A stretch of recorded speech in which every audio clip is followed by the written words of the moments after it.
네, 여기는 백제의 마지막 수도. 네, 익산 금마. 이게 옛날 금마. 금마. 여기 지명이 금마죠. 네, 옛날 수도가 금마. 왜 금마냐고요? 예전에도 제가 말씀했지만 보통 금을 갖다가 좀 신성시하죠. 특히 고대 사회에서는. 그래서 신라도 성씨 자체가 김, 쇠금자죠. 원래 이제 김인데 저기 쇠금자를 쓰죠. 그리고 금성, 수도 자체도 금성이라고 했고요. 설화벌 아니야. 설화벌은 그 전 저거고 이제 나중에 금성으로 바뀌죠. 설화벌도 맞고, 설화벌이 옛지명. 뭐 설화벌에서 서울이 원래 수도라는 뜻인데 설화벌에서 이렇게 유래가 그 언어가 파생이 됐다는 그런 설도 있습니다.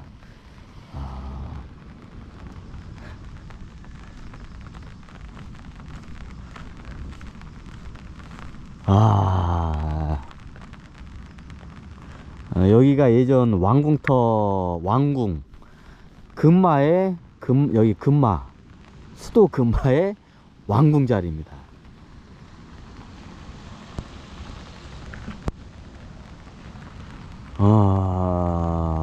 백제가 오히려 건축이나 세공 기술이 굉장히 발달했었는데 이제 오히려 후퇴를 하죠. 백제가 망하면서 이게 간단하게 한번 설명을 드리자면 원래 백나라의 제나라 수도요? 제나라 수도는 어디인지 몰라요. 제가 거기는 제가 탐색을 안 갔기 때문에 잘 모르고요. 제가 직접 탐색을 안 갔지만 제나라의 수도가 어디냐면 제나라의 수도예요. 백나라의 수도가 어디냐면 백제. 백나라 옛 수도가 첫 수도가 어디냐면 원조가 세운 백나라 수도가 평양이에요. 네, 지금의 북한의 수도인 북조선 수도인 평양. 평양이 수도이고 그 첫 번째 수도였고, 근데 왜 수도를 왜 옮기냐요? 네, 우리가 잘 알고 있는 고구려 장수 왕의 남하 정책에 의해서 남하 정책에 의해서 이게 거시기하게 됩니다. 네, 이게 피난을 가게 되죠. 그래서 이게 평양성을 뺏겨요. 평양을 누구한테? 네, 고구려 장수왕한테.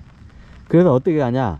네, 수도를 우리가 잘 알고 있는 서울 송파구에 있는 그 한성 있죠. 한성 자리. 석촌 그 몽촌 토성. 네, 그 몽촌 토성이 그게 이제 도성 자리입니다. 이제 몽촌 토성에당을 해가지고 해자를 파가지고 거기다 이제 토성을 지어요. 원래 거기 토성이 있긴 있었는데 더 이제 크게 짓죠.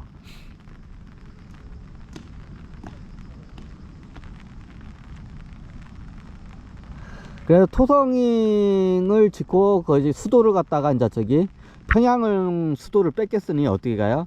네, 한강 그 안쪽으로 해서 지금의 몽촌토성 한성, 네, 그 자리로 옵니다. 뭐 위례성이라고도 하죠. 왜 위례성이냐면 원래 평양성이에요. 첫 번째 그 수도 평양 있을 때는 평평하고 양진 땅이라 해서. 근데 왜 위례냐면 위례가 냇물 할 땐 네, 물줄기 천이나 물줄기를 우리가 냇물이라고 하죠. 레를 냇물이라고 해요.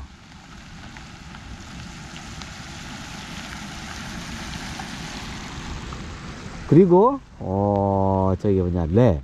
그리고 위는 위쪽에 있다. 산 높이 위쪽에 있다. 그래서 위래요. 무슨 소리냐? 몽촌토성이나 정확히 따르자면 위례성이, 몽촌토성은 위급시에 우리가 예를 들면 조선이라는 나라는 위급시에 도성이 기존에 있고 북한 산성과 남한 산성이 따로 있잖아요. 위급시에 이제 피난을 가는 성이 주변에 산성을 만들어요. 네, 그와 같아요. 네, 위례성이 지금 위례 신도시 있잖아요. 그 일대가 맞아요. 지금 송파 쪽에 위례 신도시 태운다 했잖아요. 그 주변 일대가 위례예요. 그래가지고 거기가 냇물길 따라서 이게 저기 보면 몽촌토성 위로 해자를 둘러싸고 있는 천이 있어요.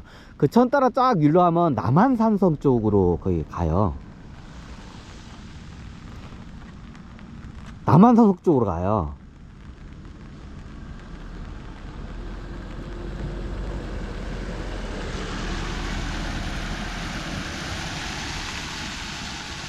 그러면 남한산자면 위례성 그 부분 거기가 그래서 냇물 위쪽에 있다가 또 위례성이에요. 원래 성이 그쪽에 있었어요. 지금 위례 신도시 나온 그 자리가 그 자리예요.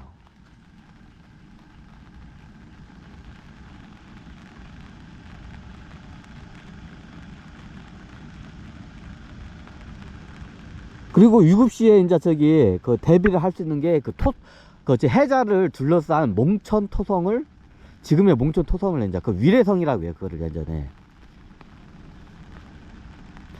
보통 이게 틀린데, 평상시에는 평평하고 좋은 땅에 이게 있다가 6급시에는 이런 산성이나 아니면 이런 해자가 깊은 토성 같은 데에서 이게 피난을 가까운 데다 이렇게 성을 하나 만들어요. 원래 수도 근처에다나.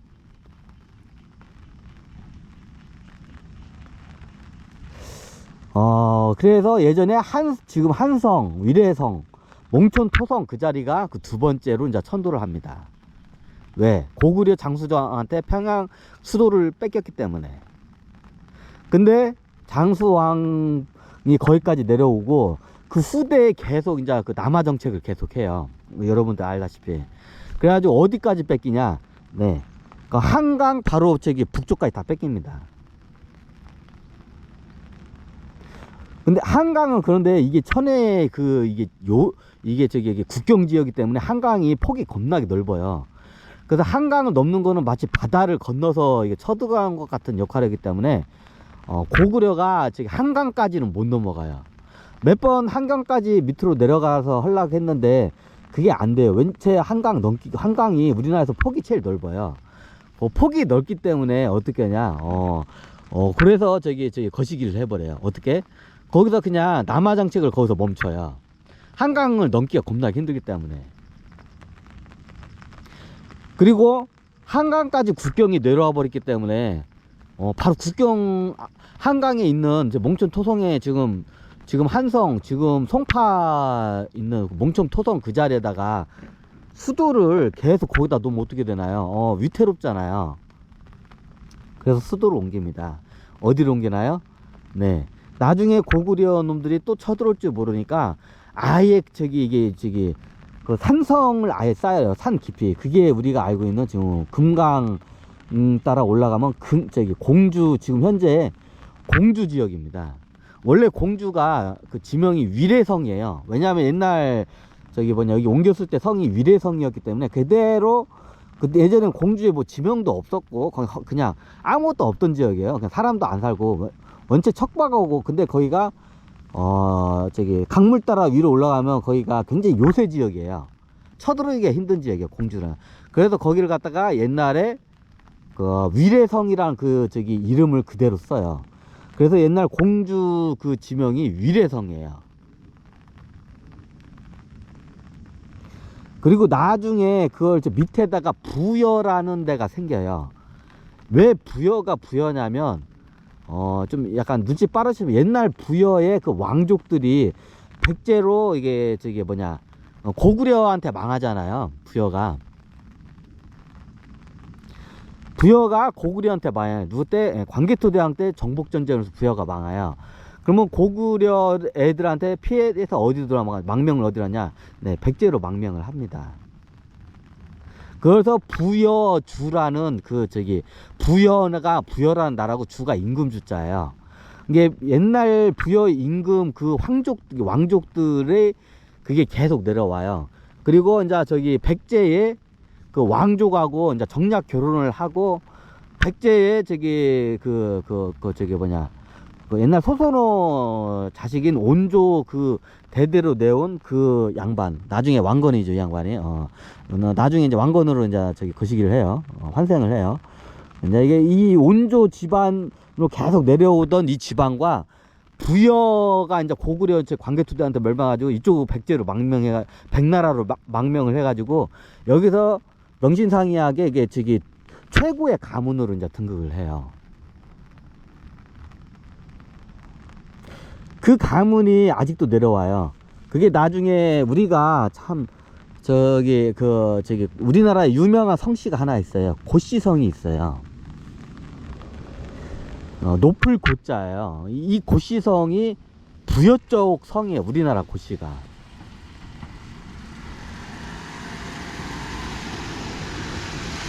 고구려가 뭐 고씨가 고구려 아니에요. 나중에 이 고씨성이 이게 높을 고자를 써요. 이 고씨성이 나중에 이게 그 당시에는 백제시대 때는 성이 없었어. 뭐가 있었냐 그러면 부여주라는 그냥 그 가문이 있었어요. 성이 없어. 성을 안 썼어. 이쪽 북쪽은. 우리 쪽이 한반도도 성씨를. 근데 나중에 이게 왕건 때인가 하여튼 이게 나중에 이제 성을 이제 쓰게 돼. 성을 안 쓰면 이제 귀족으로서 아니면 이게 양반으로서 호족으로서 인정을 안 해주니까 성을 써요. 그래야 나중에 이게 왕건 때인가 태조 고려 왕건 때 각 호족에 대해서 이제 그걸 하기 위해서 이제 호구 조사를 하고 해서 그 호족의 어느 지역에 무슨 성씨를 이제 그 당시에 이제 이게 생기기 시작해요. 왕건 때. 그때 이제 이 부여 이쪽 가문